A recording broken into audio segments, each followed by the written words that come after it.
सभी दोस्तों को राम राम। मैं आशा करता हूं कि आप सभी अच्छे होंगे। तो दोस्तों, आज का टॉपिक रहेगा हमारा सेल। बायोलॉजी का एक चैप्टर है सेल।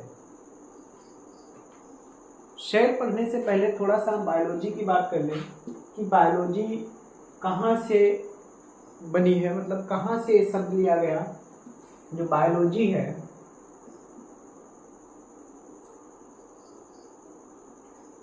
बायोलॉजी शब्द ग्रीक भाषा का है। किसका? ग्रीक भाषा का शब्द है। बायोलॉजी की उत्पत्ति अगर मानी जाती है तो कहाँ से मानी जाएगी? ग्रीक से मानी जाएगी। बायोलॉजी ग्रीक भाषा के दो शब्दों से मिलकर बना है, बायोस और लोगस।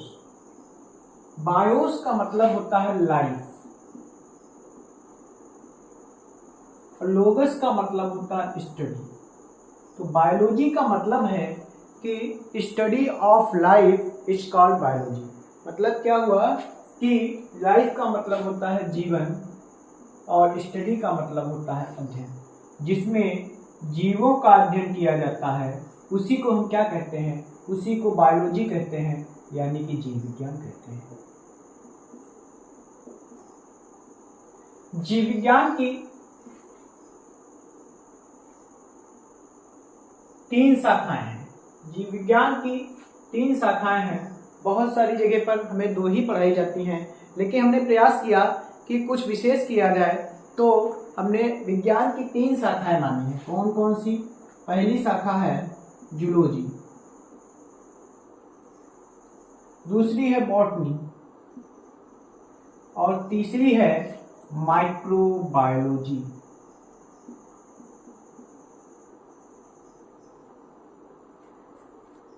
जूलॉजी को कहते हैं जंतु विज्ञान, बॉटनी को कहते हैं वनस्पति विज्ञान,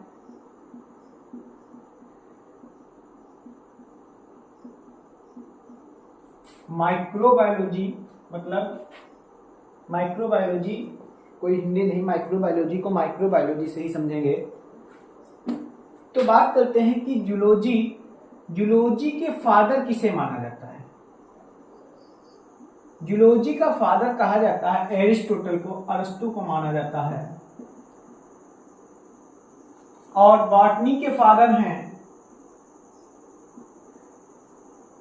थियोफ्रेस्टस।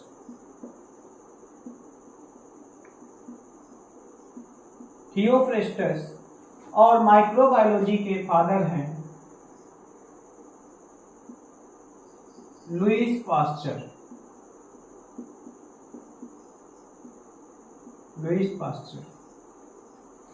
बायोलॉजी शब्द सबसे पहले लैमार्क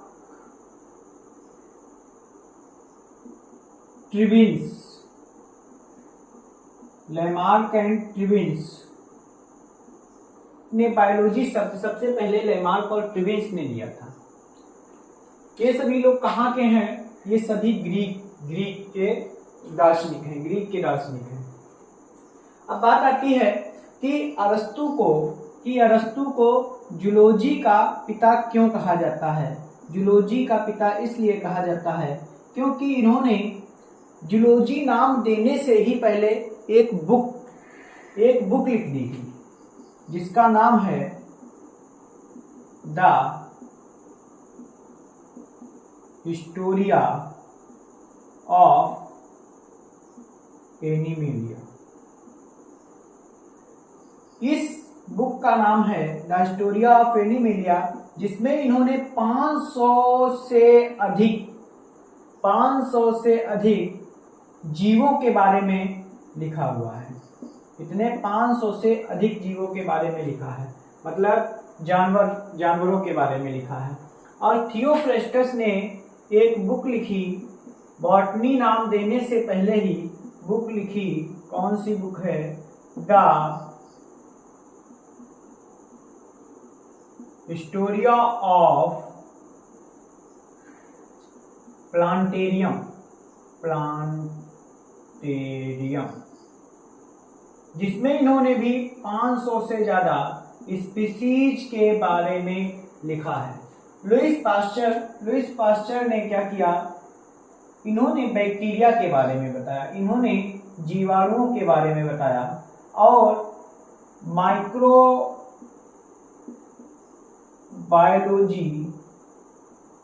लैब की खोज भी लुईस पास्चर ने की, इसलिए लुईस पास्चर को माइक्रोबायोलॉजी का फादर माना जाता है।